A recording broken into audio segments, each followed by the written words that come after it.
শুরু করেছিলাম a trip to England নাম দিয়ে, কিন্তু তৃতীয় পর্বের শেষে আমরা পৌঁছে গেছি স্কটল্যান্ডে। এখন ইউনাইটেড কিংডমের অন্যতম দেশ স্কটল্যান্ড, তাই চতুর্থ পর্ব ওই নামেই চললেও পঞ্চম পর্বে এসে ত্রুটি সংশোধন করে নিলাম। এখন থেকে এই সিরিজটির নাম হলো a trip to United kingdom. এবার পঞ্চম পর্ব।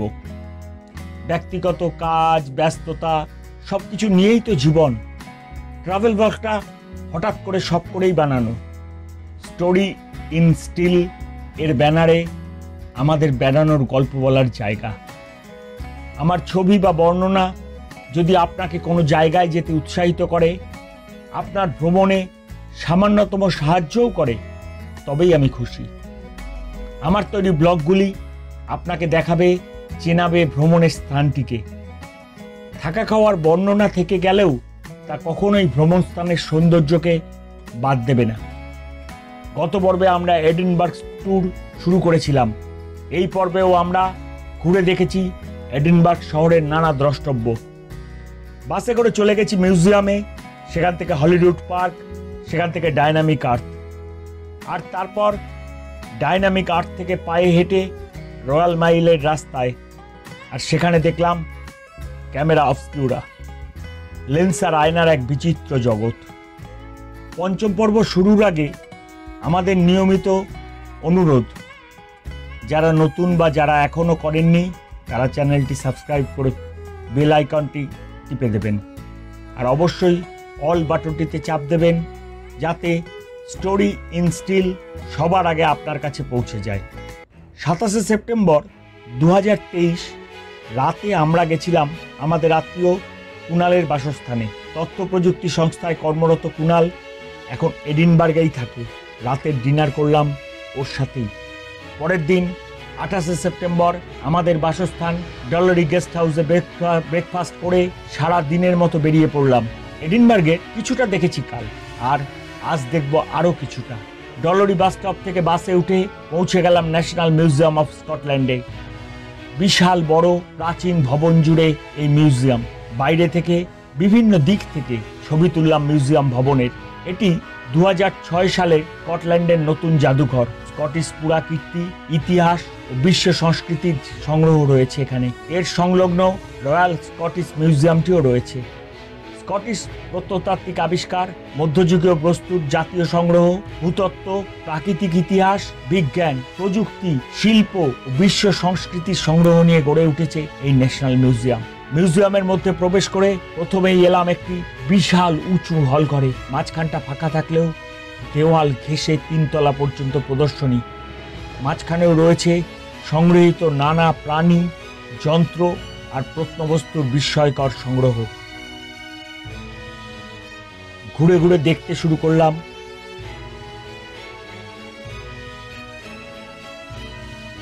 এলাম একটি মমির আধারের সামনে। কি যত্ন করে প্রদর্শিত হয়েছে শতাব্দী প্রাচীন এই শবাধারটিকে। হলের এক পাশ দিয়ে সিঁড়ি উঠে গেছে উপরের বারান্দায়। দেওয়ালে স্টিলের র্যাক নির্মাণ করে সেখানে সাজানো হাজারো চমকপ্রদ সংগ্রহ। প্রাচীন লাইট হাউসের লণ্ঠন। বিশাল হলঘরের সমন্বিত কক্ষটির নাম ম্যামথ বিল্ডিং। আমরা স্কটল্যান্ডের ন্যাশনাল মিউজিয়ামের ভেতরে ঢুকেছি। ম্যামথ বিল্ডিং এবং দুরন্ত স্ট্রাকচার।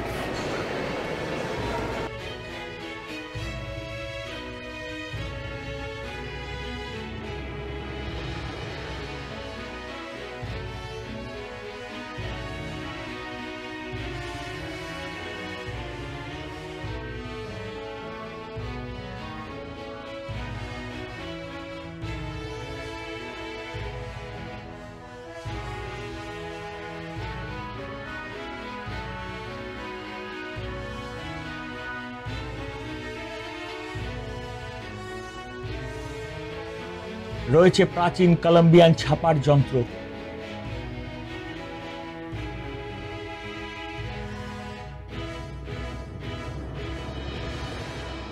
এবার দেখলাম একটি বিশালকার ওয়াশড আপ হোয়েল বা তিমির চোয়ালের হাড়, দেখার মতোই।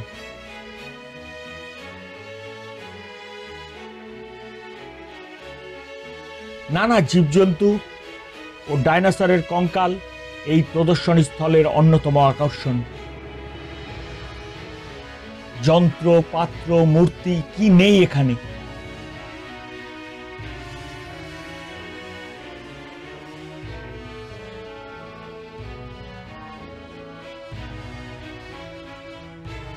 হঠাৎই চোখ আটকে গেল দুপাশে বিশাল আকৃতির শিং মেলে দাঁড়িয়ে থাকা একটি হরিণের কঙ্কালের দিকে।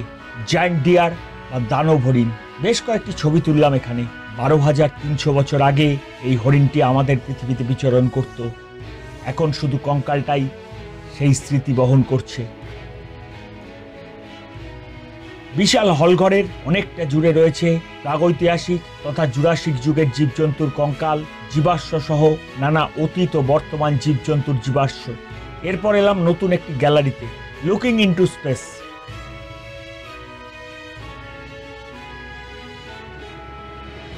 সেখান থেকে একটি ক্রিস্টাল ফরমেশনের সামনে। কিভাবে ভূগর্ভে ক্রিস্টাল বা কোয়ার্টজ তৈরি হয়, কিভাবে তা খনন করে বার করে আনা হয়, তার এক দুর্দান্ত প্রদর্শনী রয়েছে এখানে।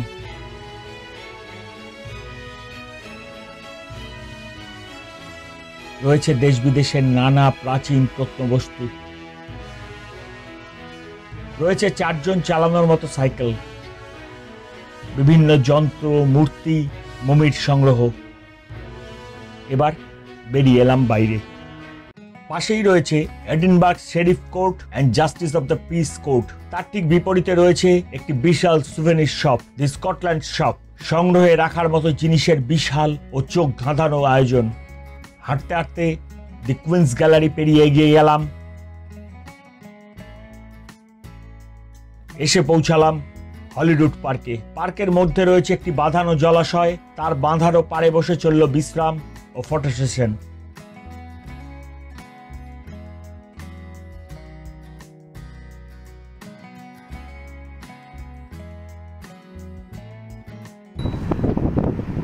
আমরা আর্থার সিটের ওয়াকিং ট্যুরে যাচ্ছি। এই পাহাড়ের উপরে চেষ্টা করবো যতটা পারবো হেঁটে। নাইস ওয়াক, অপূর্ব সুন্দর জায়গা। চারদিকটা দেখাই আপনাদেরকে। হলিউড পার্ক সামনে, অপূর্ব সুন্দর জায়গা এডিনবার্গের এই আর্থার সিট। একটু পিছনেই রয়েছে আর্থার সিট পাহাড়।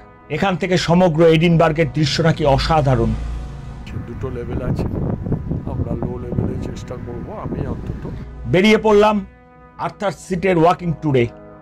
যতটা পারা যায় যাব। আস্তে আস্তে উপরে উঠে চললাম। হলিউড পার্কেরই অংশ এই আর্থার সিট পাহাড়। রয়্যাল মাইলের শেষে হলিউড হাউস প্রাসাদ, আর প্রাসাদের পিছনেই হলিউড পার্ক। আর এই হলিউড পার্ক থেকেই শুরু হয় আর্থার সিট পাহাড়ের ট্রেল বা ওপরে ওঠার পথ।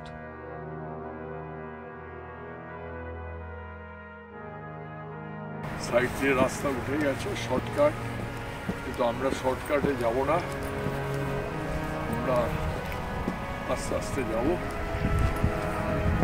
এই রাস্তা উঠে গেছে, একটু একটু রাস্তাটা একটু ওঠো। হ্যাঁ, পারবো বলে মনে হচ্ছে না। বিভিন্ন দৈর্ঘ্যের পথ এই পাহাড়টির বিভিন্ন প্রান্তে আপনাকে নিয়ে যাবে। এই জায়গাটি প্রকৃতির প্রেমী ও বাইকারদের কাছেই খুব জনপ্রিয়।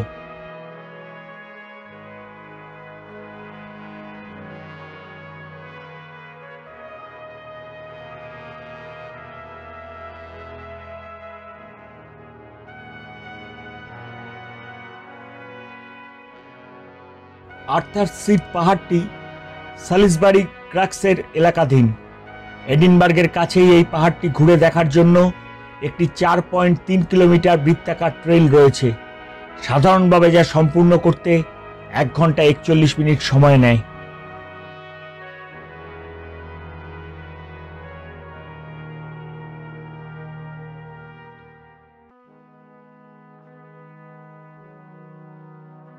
আর্থার সিটের চূড়া সমুদ্রপৃষ্ঠ থেকে 251 মিটার উপরে অবস্থিত। দ্রুত হাঁটলে 1 ঘন্টার মধ্যেই পাহাড়ের শীর্ষে পৌঁছে যাওয়া যায়। এডিনবার্গের পূর্বে অবস্থিত এই পাহাড়টি একটি আগ্নেয়গিরি ছিল। আজ আর সেই আগ্নেয়গিরির কোনো অস্তিত্বই নেই। পাহাড়ের মধ্যে দিয়ে আঁকাবাঁকা পথ, অসাধারণ প্রাকৃতিক দৃশ্য, টিলা, গাছপালা, দূরের শহরের দৃশ্য, আরও দূরে ঝাপসা সমুদ্র বন্দর, যেন ইতিহাসের পাতা থেকে উঠে আসা এক অসাধারণ জল রঙে আঁকা ছবি। চিত্রকর স্বয়ং প্রকৃতি।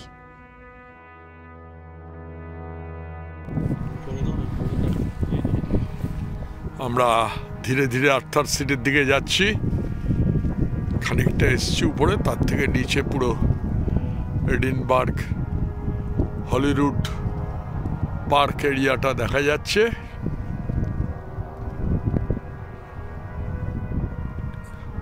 এত সুন্দর দৃশ্য। এই হচ্ছে হলিউড পার্কের টিলাটা শুরু হলো। এটা হলিউড পার্কের রাস্তা।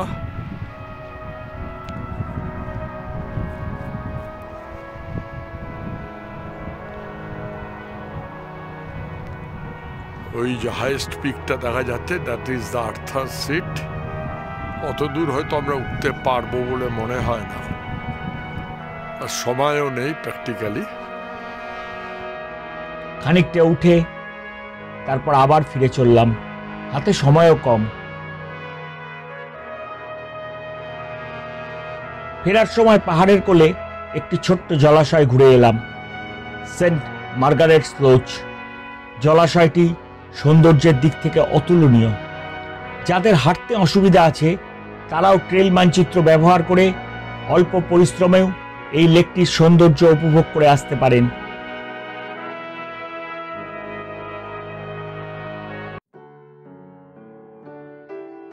এবার ডাইনামিক আর্থ দেখার পালা।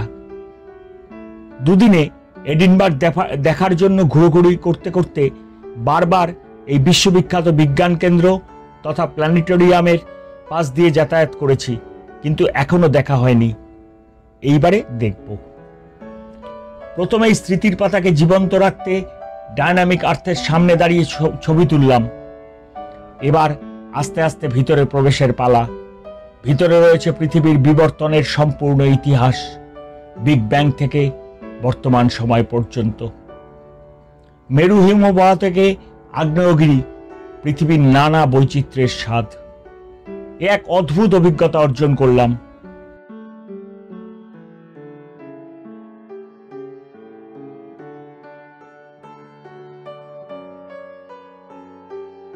এই করতে করতেই অনেক বেলা হয়ে গেছে, খুব খিদে পেয়েছে। ঢুকে পড়লাম স্কটিশ হগরোস্ট রেস্টুরেন্ট পিঙ্কে।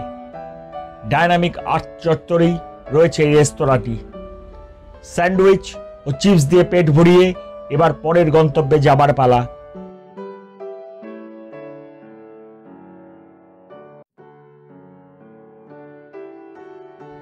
আবার হাঁটতে হাঁটতে হলিউড প্যালেসের পাশ দিয়ে চলে আসলাম রয়্যাল মাইলে।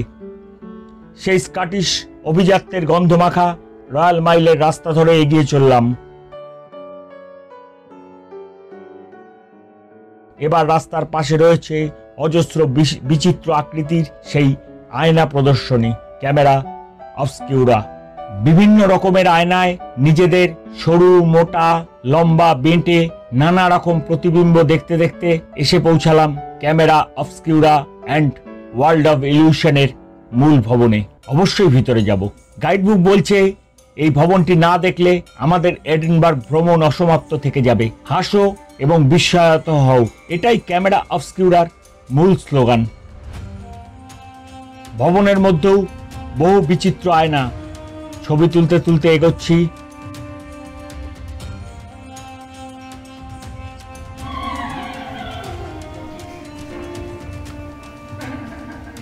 অবস্কিউরা।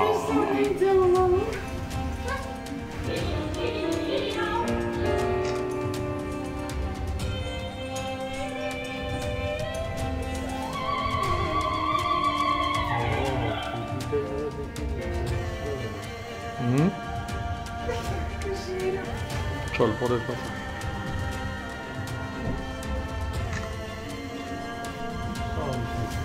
টুপিটা কি এরকম হয়ে গেল?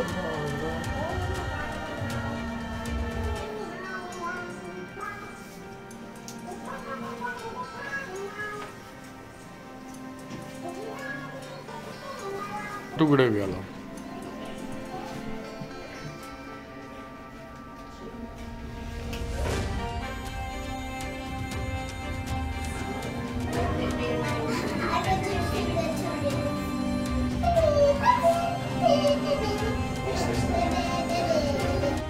শুধু আয়না নয়, লেন্স, আলো আর শব্দের যৌথ খেলায় নানা অদ্ভুত থেকে অদ্ভুত অভিজ্ঞতা লাভ করছি আমরা।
ব্যাস বন্ধ করে দিলাম।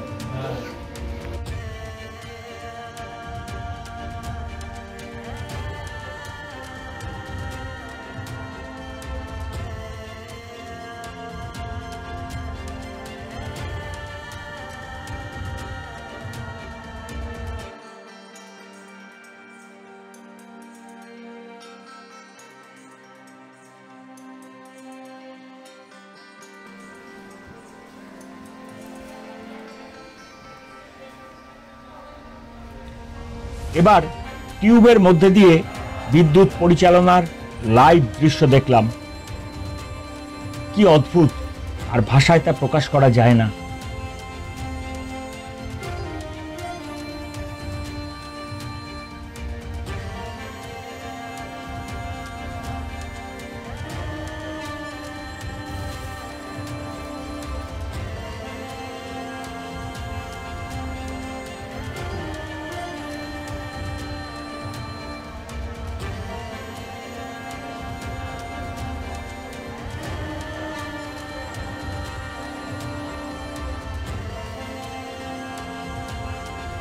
Camera obscura and world of illusion Edinburgh ক্যাসেলের কাছে রয়্যাল মাইলের ক্যাসেল হিল বিভাগের আউটলুক টাওয়ারে অবস্থিত।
Actually, I look like my dad. I've got a really long torso and short legs.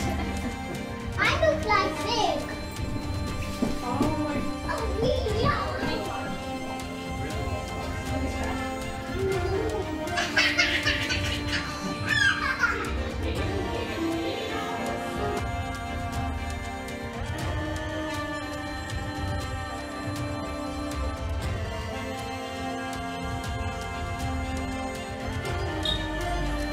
Outlook টাওয়ারের ছাদ থেকে রয়্যাল মাইলের দৃশ্য দুর্দান্ত। সোজা চলে গেছে একটি প্রধান পথ, যার দুপাশে অসংখ্য প্রাচীন স্থাপত্য। মধ্যযুগীয় স্থাপত্যের নিদর্শনগুলি চোখের সামনে ছড়িয়ে রয়েছে পুরো এডিনবার্গ শহরটা। ক্যামেরা অবস্কিউরা টাওয়ারের 6টি তলা জুড়ে ছড়িয়ে রয়েছে।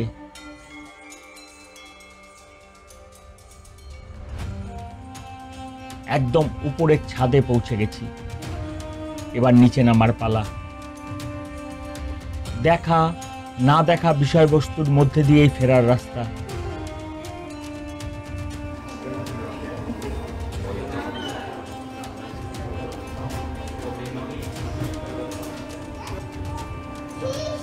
যদিও এটি প্রাথমিকভাবে একটি পর্যটন স্থল, তার বাইরে গিয়ে এটি একটি অপটিক্যাল বিভ্রম, হলোগ্রাম, ফটোগ্রাফির উৎপত্তি ও এডিনবার্গ সম্পর্কে একটি শিক্ষা কেন্দ্র হিসাবেও কাজ করে। আমি উল্টে গেছি, এখানে দাঁড়িয়েছি কিন্তু আমি উল্টে রয়েছি। অপটিক্যাল ইলিউশনে আমি উল্টে রয়েছি।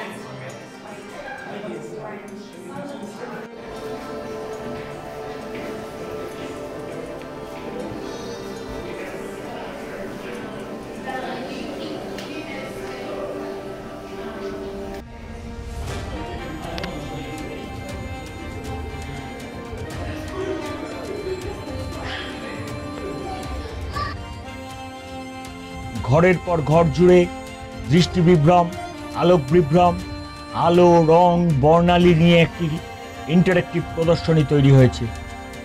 এছাড়াও রয়েছে ধাঁধা, আয়নার গোলক ধাঁধা, ঘড়ি ট্যানেল ইত্যাদি। তুমি নিচ্ছ তলাটা?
আলোর ঘূর্ণিতে ঘুরতে ঘুরতেই শেষ হয়ে গেল আমাদের camera obscura and world of illusion দেখা।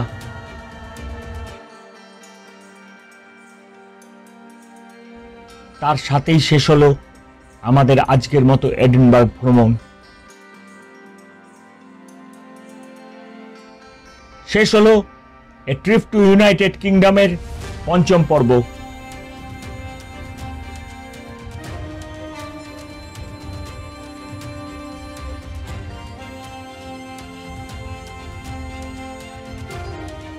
যারা আমাদের সাথে ইউনাইটেড কিংডমে ঘুরে বেড়াচ্ছেন তাদের সবাইকে স্টোরি ইন স্টিলের পক্ষ থেকে ধন্যবাদ জানাই। যারা চ্যানেলে নতুন তাদের অনুরোধ করি চ্যানেলটি সাবস্ক্রাইব করে পরিবারের একজন হবার জন্য। সবাইকে অনুরোধ করি লাইক, কমেন্ট ও শেয়ার করবার জন্য। সবাই খুব ভালো থাকুন, ভালো ঘুরুন।